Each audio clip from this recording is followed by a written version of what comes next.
Salut à tous. Aujourd'hui, pour ceux qui n'ont pas deviné, on va parler des incendies domestiques. Bon, c'est pas qu'il y a le feu, hein. On va passer aux choses sérieuses. Le détecteur de fumée. Obligatoire dans tous les logements depuis 2015. Ça se met au plafond, de préférence pas dans la cuisine ni dans la salle de bain. Ben ouais, les vapeurs d'eau, tout ça. Ça pourra le déclencher inutilement. S'il est chargé, il fera son boulot.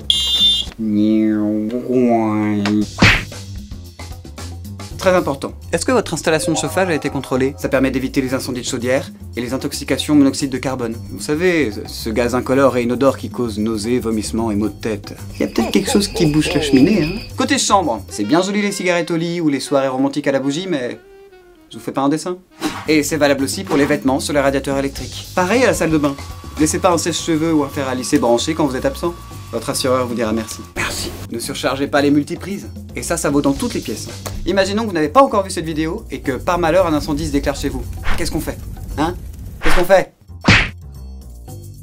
Si un incendie se déclenche à la cuisine, ça peut être par exemple à cause d'huile qui s'enflamme ou d'un grille-pain laissé sans surveillance. Réfléchissez vite, mais bien.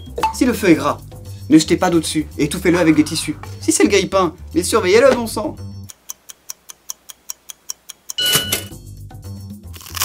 Si la fumée est épaisse et le feu hors de contrôle, pas la peine d'envoyer un mail. Appelle le 112 ou le 18 ou le 114 pour les personnes qui ont du mal à entendre ou à parler. Si le feu persiste, évacuez au plus vite, sans prendre l'ascenseur et fermez les portes derrière vous, comme ça vous créez pas d'appel d'air. C'est aussi le moment de vérifier que tout le monde a quitté la maison en sécurité. Quelqu'un a vu Mamie? Mamie? Mamie? Mamie? Si une personne est brûlée, vous ou quelqu'un d'autre, étouffez les flammes avec une couverture ou en roulant sur le sol. Arrosez les brûlures d'eau et ne tentez pas d'enlever les vêtements. La chaleur peut les avoir fait fondre.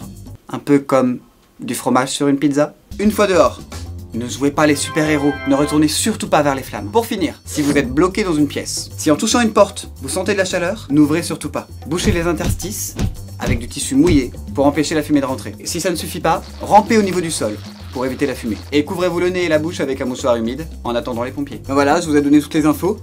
Si vous voulez en savoir plus, cliquez ici. En bas là. Cliquez.